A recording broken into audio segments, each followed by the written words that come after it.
فأنا ناصح لإخواني بالصدع بالحق تبيض وجوههم. السكوت في مسألة الحزبية يضرها، فاصدع بما تؤمر وأعرض عن المشركين.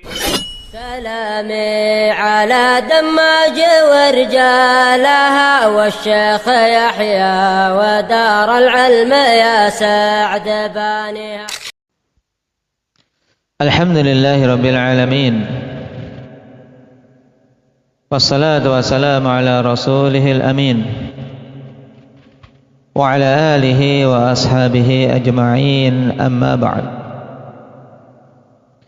Baik, kita masuk pada hadis yang ke-21. Masih berkaitan dengan Adhkarus Sabah wal Masa.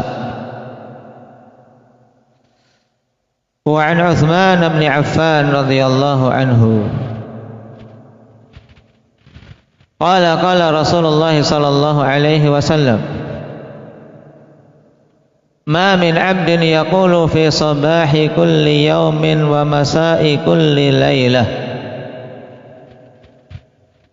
Bismillahilladzi la yadurru ma'asmihi syai'un fil ardi wala fis sama' wa huwas sami'ul 'alim 3 marrat fayadurruhu syai'. Dari Uthman bin Affan radhiyallahu anhu, beliau khalifah yang keberapa Yahya?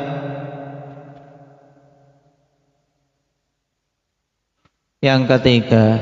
Taib. Dan juga di sisi ahli sunnati wal jamaah,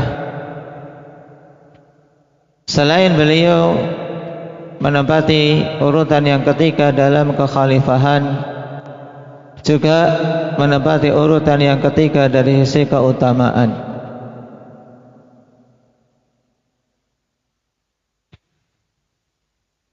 Seorang sahabat yang mulia yang Allah Subhanahu wa taala anugerahkan kepadanya sifat haya yang luar biasa, sifat malu. Sampai-sampai para malaikat pun malu kepada beliau radhiyallahu anhu. Allah kumpulkan kepada beliau keutamaan ibadah juga keutamaan sedekah. Karena Allah berikan kemudahan rezeki kepada beliau, kelapangan rezeki kepada beliau. Nah, sehingga mampu untuk memasuki ibadah dari sisi pintu sedekah. Di antara jasa besar beliau di masa-masa itu adalah apa? Beliau yang membiayai penggalian bi'r rumah. Nah, sumur ar-rumah. Demikian pula beliau yang membiayai persiapan Jaish al-Usrah. Dan hal-hal yang lain yang Allah Subhanahu wa taala mudahkan beliau dengan hartanya untuk bisa berinfak di jalan tersebut.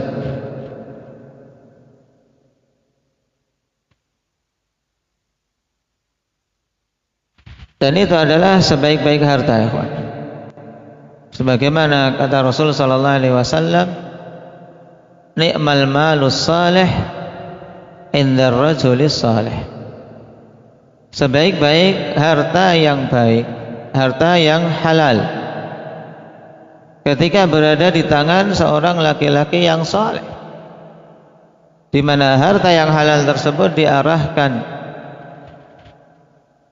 di jalan Allah Subhanahu wa taala, sehingga harta itu tetap menjadi miliknya dan senantiasa menyertai dia di kuburnya. Karena itulah hakikat harta yang sejati, ya kawan, yang dia infakkan di jalan Allah. Itulah harta milik kita yang sejatinya.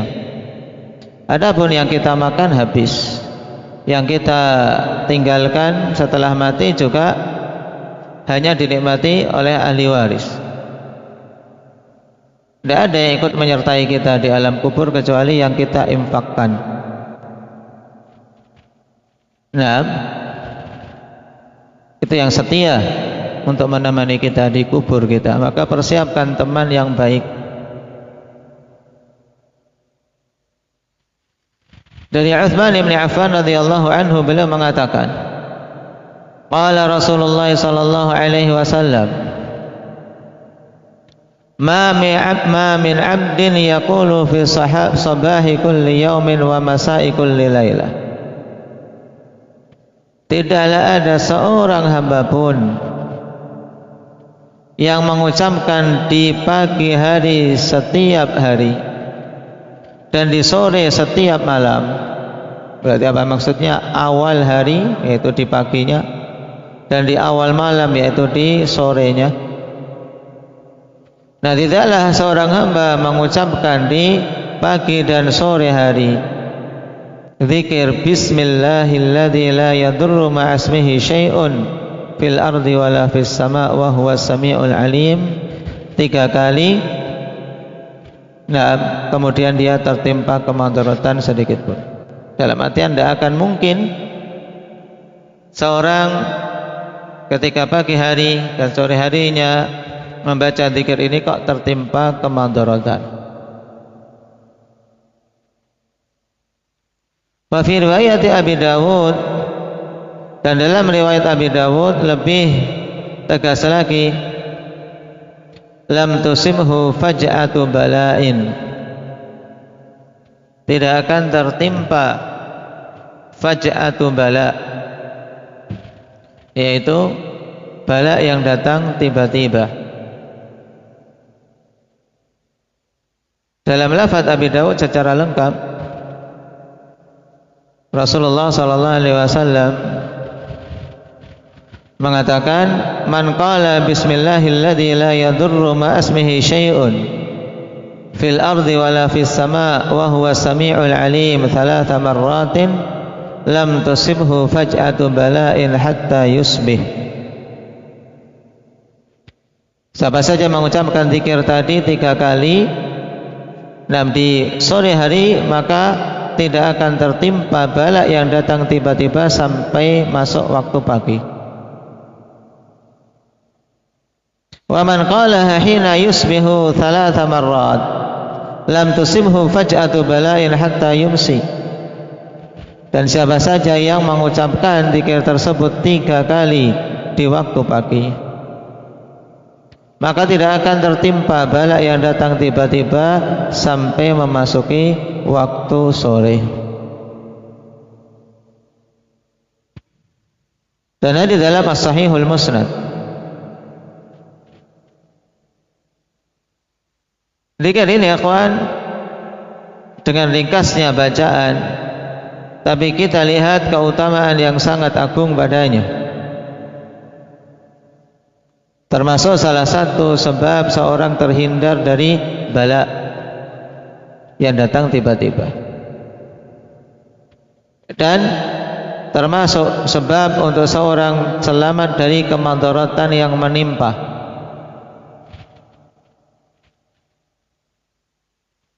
Imam Al-Qurtubi rahimahullah ta'ala katakan terkait hadis ini, khabarun sahih wa qaulun shadiq. Itu adalah kabar yang benar dan perkataan yang jujur. Fa inni mundu sami'tuhu amiltu bih. Nah, inilah harus kita contoh. Sebab sungguhnya aku semenjak mendengar hadis ini, aku pun beramal dengannya. Maka kita ikhwan ketika belajar zikir-zikir seperti ini, nah setelah dapat hadis tersebut dihafal, diamalkan. Ya Raihan, diamalkan. Nah, apalagi yang lafadznya pendek-pendek dan mudah. Habis subuh sebelum menghafal Al-Quran, kemudian habis asar sebelum murajaatul Quran, ambil bagian untuk membaca azkar. Kalau kok tadi belum lengkap, misalnya ada yang masih mau disusulkan, tidak mengapa disusulkan sebelum maghrib atau bahkan setelah maghrib, karena itu masih awal malam.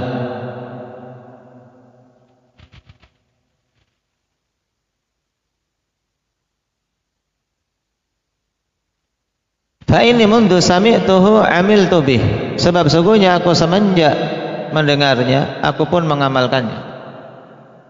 Falam yadurrani syai'un, sehingga tidak memandaratiku sesuatu pun. Fataraktuhu lailatan faladaghadni aqrab, kemudian suatu malam aku meninggalkannya, yaitu tidak membaca zikir itu. Faladaghadni aqrab, tiba-tiba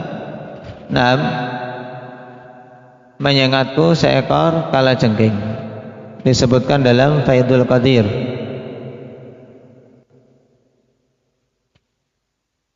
Di sini juga bukti nyata dan pengalaman pribadi dari Imam Al-Qurtubi rahimahullahu ta'ala. Dan juga di sisi yang lain, Allah subhanahu wa ta'ala ketika takdirkan sesuatu, Allah munculkan sebabnya. Allah takdirkan beliau tersengat kalajengking, Allah pun takdirkan sebabnya, itu kelupaan beliau dari membaca zikir.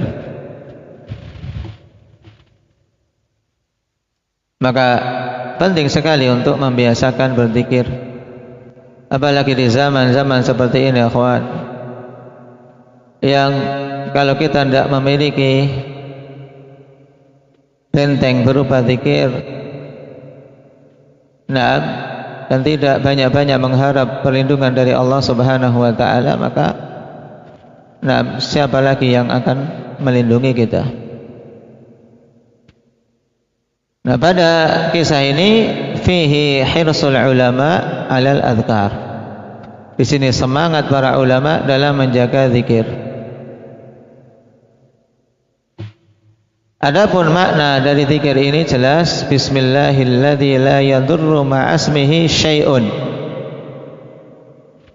Bismillah maksudnya yaitu aku meminta pertolongan kepada Allah subhanahu wa ta'ala dengan namanya,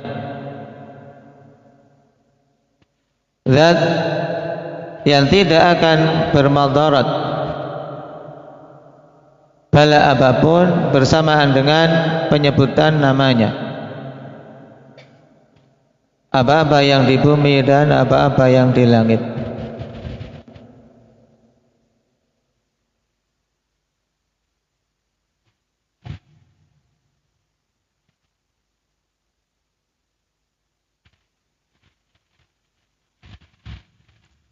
Dikatakan dalam Tuhfatul Ahwadhi, ma'asmihi ay ma'adzikrihi bi'tiqadin hasanin wa niyatin khalisah.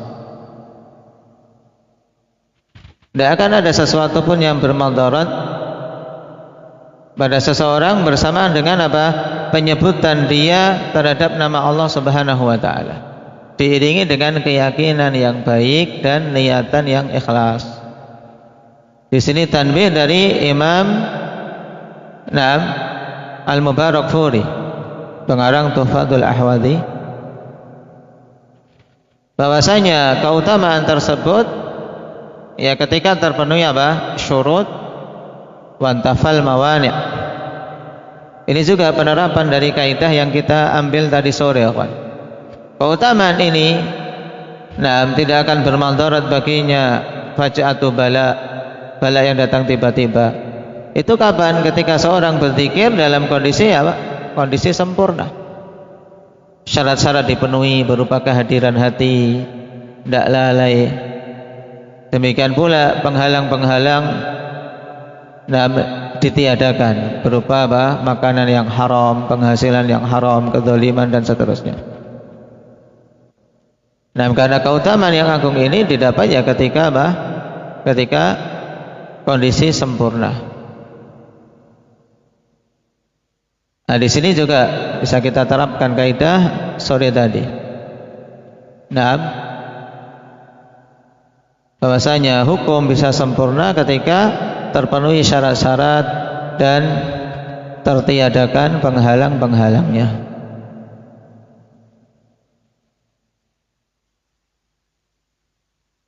Taib. Kita ambil hadis berikutnya.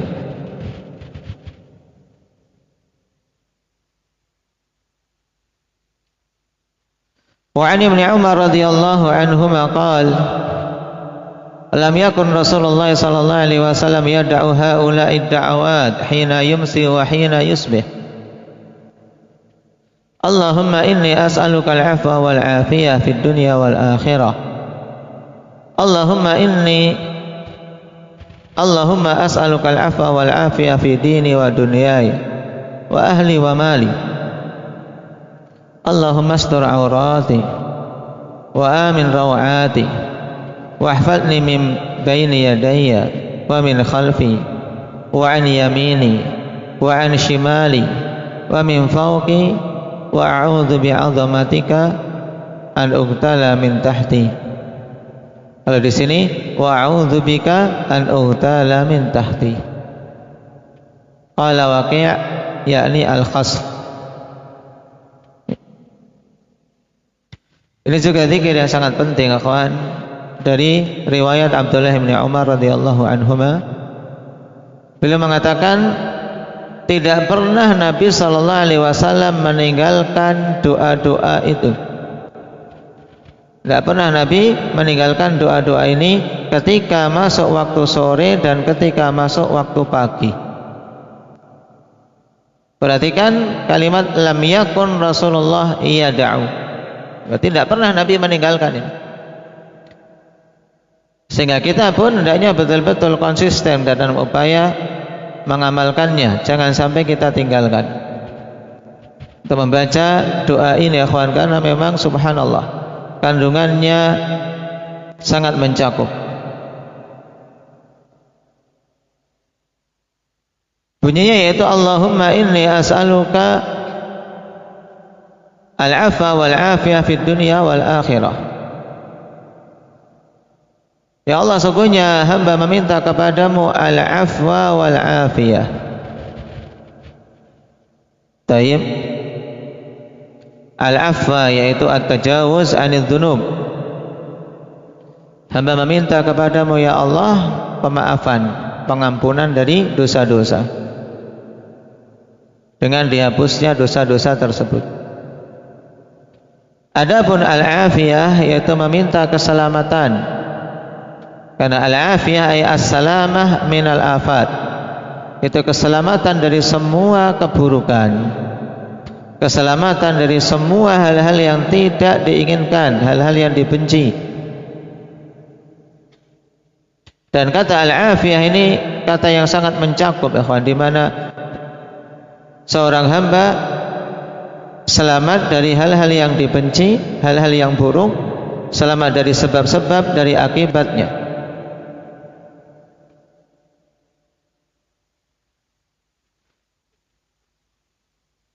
Fid dunia wal akhirah, di dunia dan di akhirat, yaitu meminta keselamatan di dunia dan meminta keselamatan di akhirat.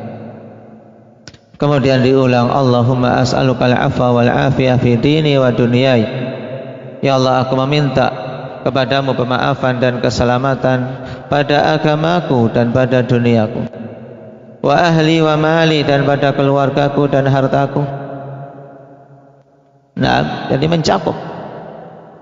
Nah, keselamatan keluarga, keselamatan harta benda kita, selamat dari pencurian, selamat dari perampokan, selamat dari kerusakan, selamat dari ketidakmanfaatan, dan seterusnya.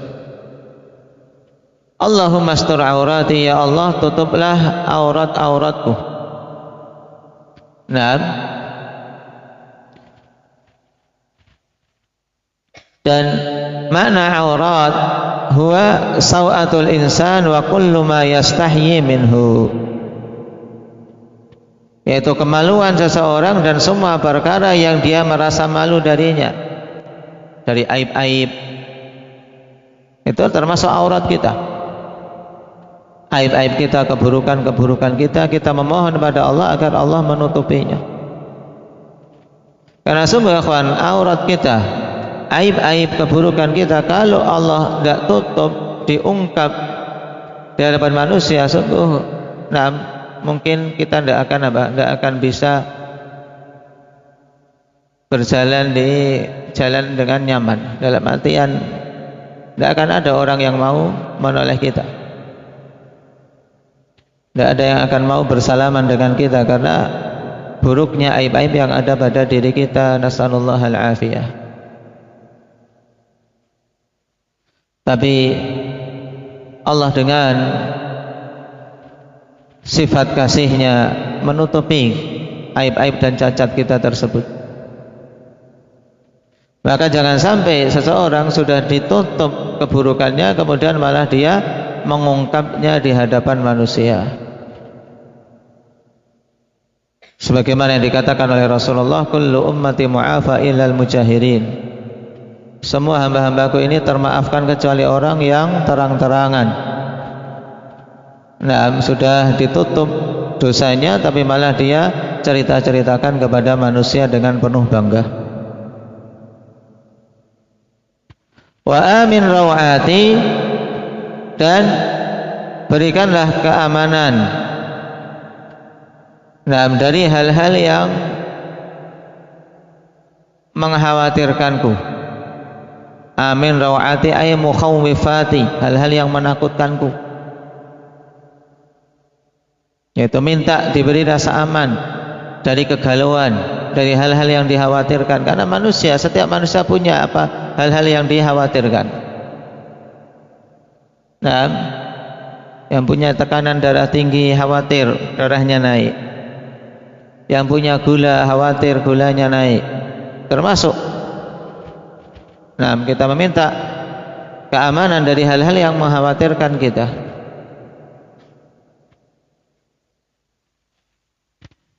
Allahumma hafadni atau wahfadni min baini yadayya wa min khalfi, dan jagalah aku dari arah depanku dan dari belakangku. Wa an yamini wa an shimali, dan jagalah aku dari sisi kanan dan sisi kiriku. Wa min fawqi, dan jagalah aku dari arah atasku. Wa a'udzu bika, dalam riwayat yang lebih masyhur yang dulu telah kita hafal, wa a'udzu bi'azamatika. Jadi silahkan memilih dalam amalan karena semuanya riwayatnya sahih, cuma ada perbedaan sedikit saja. Wa a'udzu bika an ughtala min tahti, dan aku minta perlindungan denganmu ya Allah dari dari tertimpa bencana melalui arah bawah. Makanya ditafsirkan oleh Imam Waqi' dengan al-khasaf, yaitu tenggelam di muka bumi. Sedang jalan tiba-tiba bumi terbuka, kemudian dia masuk ke dalam dan seterusnya, wal'iyadzubillah. Nah, ini doa yang sangat agung akhwan. Kita semua butuh untuk dijaga dari apa-apa yang disebutkan dalam hadis ini. Makanya jangan sampai ditinggalkan. Dan yang belum hafal dihafalkan, yang sudah hafal dijaga untuk diamalkan akhwan, pagi dan petang. Bahkan boleh untuk seorang membaca pada doa-doa ketika dia di antara adzan dan iqamah, karena kandungannya memang sangat kita membutuhkannya untuk meminta al-afiyah, meminta keselamatan kepada Allah Subhanahu wa taala. Saya kita ambil dua hadis ini, dihafal dan diamalkan. Subhanakallahumma wa bihamdik, asyhadu an la ilaha illa anta